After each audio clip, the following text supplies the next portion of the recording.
ఉపాధ్యాయ ఉద్యోగ నియామకాలకు సంబంధించి పూర్తి స్థాయిలో అవినీతి అక్రమాలు జరిగినాయనేది సుస్పష్టంగా తేటతెల్లమైపోయింది.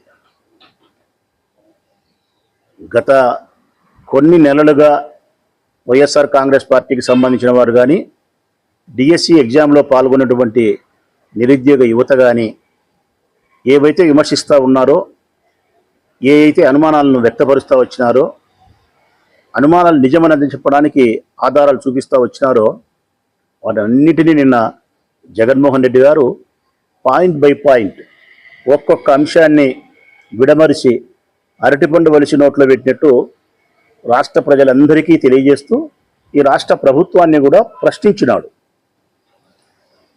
చివరిగా ఆయన ప్రశ్న ఒకటే, మీరు తప్పు చేయకపోతే డిఎస్సికి సంబంధించి ఉపాధ్యాయుల యొక్క ఉద్యోగ నియామకాల్లో స్పోర్ట్స్ కోటాకు సంబంధించినటువంటి 372 ఉద్యోగాలలో మీరు అవినీతికి పాల్పడలేదు, అక్రమాలు చేయలేదు, మీకు సంబంధించిన మనుషులు 14-15 లక్షల రూపాయలకు ఒక్కొక్క ఉద్యోగాన్ని అమ్ముకోలేదు అని మీకు ధైర్యం ఉంటే సిబిఐ విచారణకు సిద్ధమా?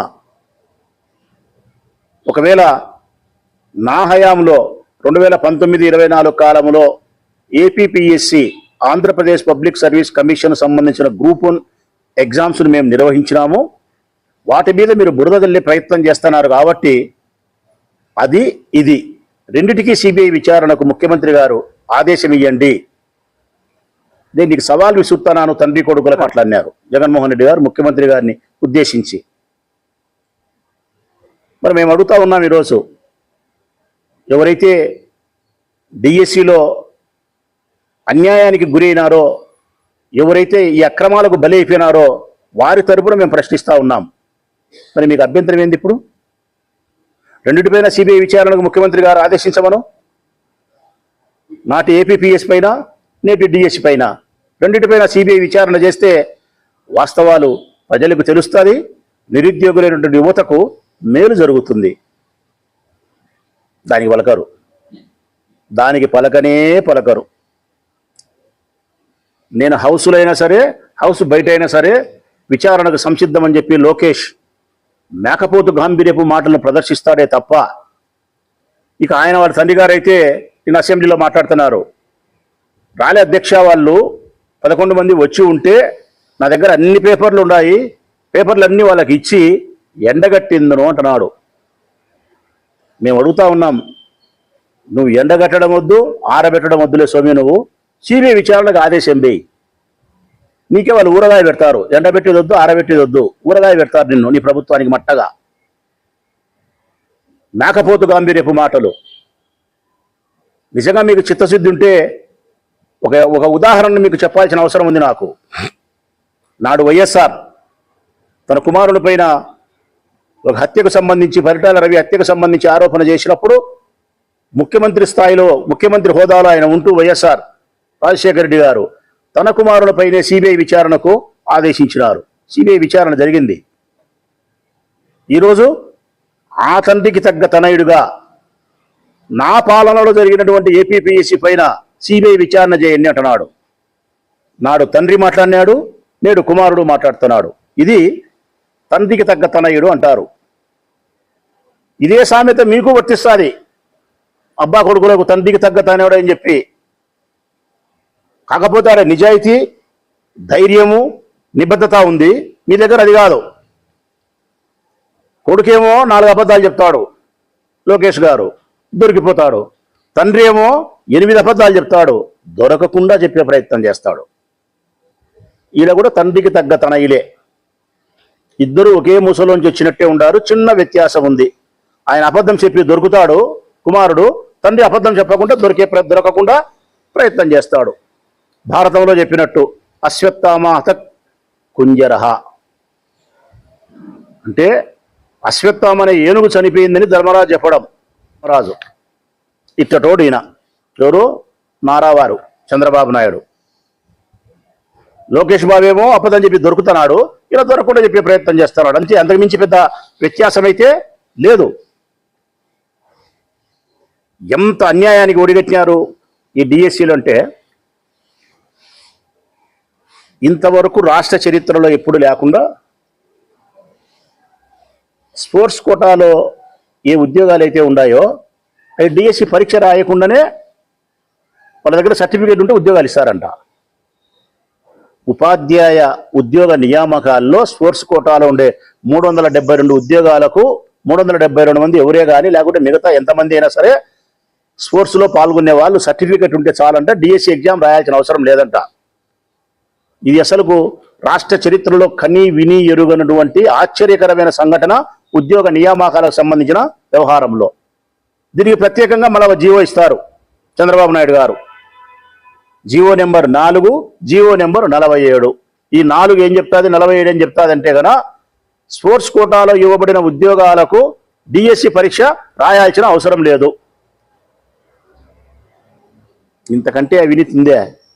ఎక్కడైనా స్పోర్ట్స్ కోట అయినా, మిలిటరీ కోట అయినా, లేకుంటే బీసీ కోట అయినా, ఎస్సీ కోట అయినా, ఏ కోటా ఉన్నా కూడా ఆ కోటా కలిగిన వాళ్ళు పరీక్షను తప్పనిసరిగా ఎదుర్కోవాలా. ప్రాథమికమైనటువంటి ఆ పరీక్షను ఎదుర్కోవాల్సిందే, డిఎస్సి ఎగ్జామ్ రాయాల్సిందే. ఎగ్జామ్ రాసిన తర్వాత మీకు వచ్చిన మార్కుల ప్రకారం ఈ కోటా కలిగిన వానికి ఇన్ని ఉద్యోగాలు అన్నప్పుడు ఆ రాసిన వాళ్ళలో ఇన్ని మార్కులు యాడ్ అవుతాయనో, లేకుంటే స్పోర్ట్స్ కోటా అనే ఒక పద్ధతి ఉంటుంది. పరీక్ష రాయకుండా సర్టిఫికేట్ ఉంటే ఉద్యోగం ఇస్తామంటే దీనికి జీవో నెంబర్ 4 తీసుకొచ్చినారు, జీవో నెంబర్ 47 తెచ్చినారు. ఇంతకంటే ఆశ్చర్యకరమైన అంశం ఏంటంటే ప్రజలారా, అవి నియామకం చేసినారు. వాళ్ళకి కావాల్సిన 372 మందిని డబ్బులకు అమ్ముకున్నారు. అంగట్లో సరుకు అమ్మినట్టు ఉపాధ్యాయ ఉద్యోగాలు అమ్ముకున్నారు. అమ్ముకున్న తర్వాత ఆశ్చర్యకరం ఏం తెలుసునా, మళ్ళా GO number 23, GO number 25, GO number 56 ఈ 3 తీసుకొచ్చినారు. ఈ 3 జీవోలు తెచ్చి ఒక 2 రోజుల క్రితమో నెల క్రితమో తీసుకొచ్చినటువంటి 447 జీవోలు ఉన్నాయి కదా పరీక్ష రాయకుండా ఉద్యోగాలు ఇచ్చేది, ఆ జీవోలు రద్దు చేసినారు. అంటే డోర్లు ఓపెన్ చేసేదానికి ఒక జీవో, మళ్ళీ వేరే వాడు రాకుండా ఆ డోర్లో క్లోజ్ చేసేదానికి మళ్ళీ ఇంకొక జీవో. అంటే దాని ఆంతర్యం ఏంటంటే కదా, ఇక రాబోయే భవిష్యత్ కాలంలో ఎవరైనా సరే స్పోర్ట్స్ కోటాలో సెలెక్ట్ కావాలంటే పరీక్ష రాయాల్సిందేనంట. ఇప్పుడు మాత్రం లేదంట పరీక్ష. ఇది అవినీతియా, అక్రమమా, అన్యాయమా కాదా?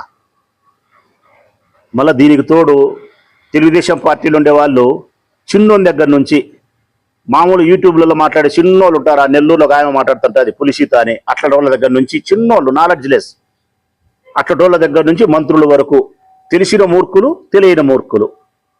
తెలిసి కొంతమంది మూర్ఖులు కావాల్సిగా మాట్లాడుతున్నారు, తెలియని మూర్ఖులు కావాల్సిగా కొంతమంది మాట్లాడుతున్నారు. ఏమని, జగన్మోహన్ రెడ్డి గారు ఎప్పుడే కానీ టీచర్ పోస్ట్ ఫిలప్ చేయలేదంట, నారా చంద్రబాబు నాయుడు గారు వచ్చిన తర్వాతనే 16,000 ఉద్యోగాలు చేసినారంట, అసలు డిఎస్సి ఎగ్జామ్ ద్వారా ఎప్పుడే కానీ ఉద్యోగాలు, ఉపాధ్యాయ ఉద్యోగ నియామకాలు జగన్మోహన్ రెడ్డి చేయలేదని చెప్తున్నారు.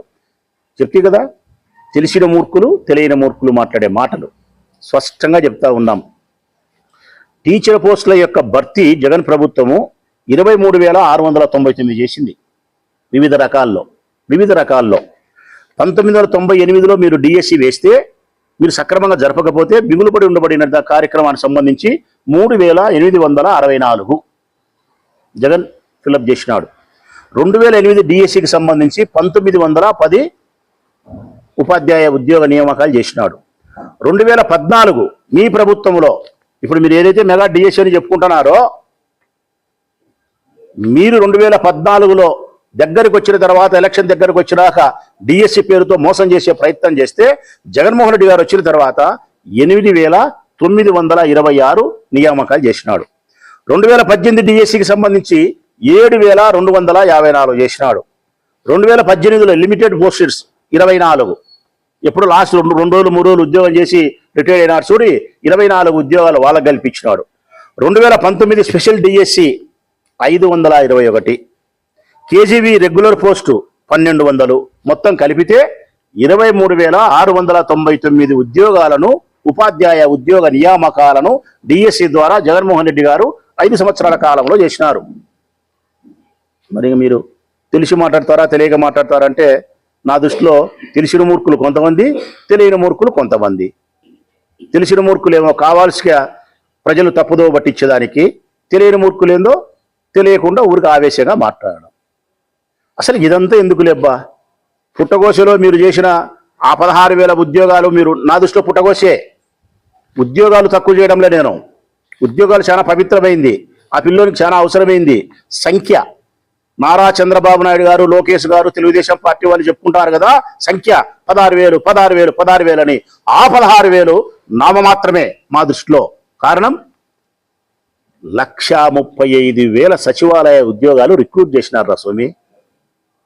1,35,000 సచివాలయ ఉద్యోగాలు రిక్రూట్ చేసినారు మగడా జగన్మోహన్ రెడ్డి 19 నుంచి 24 వరకు. మరి 1,35,000 ప్రభుత్వ ఉద్యోగాల ముందర, నిరుద్యోగ యువతకు అవకాశం కల్పించినటువంటి నాటి జగన్మోహన్ రెడ్డి ప్రభుత్వం ముందర మీరు నియమించిన ఈ 16,000 ఉద్యోగాలు పుట్టగోశా కాదా? సిగ్గుండాల మాట్లాడుకునే దానికి.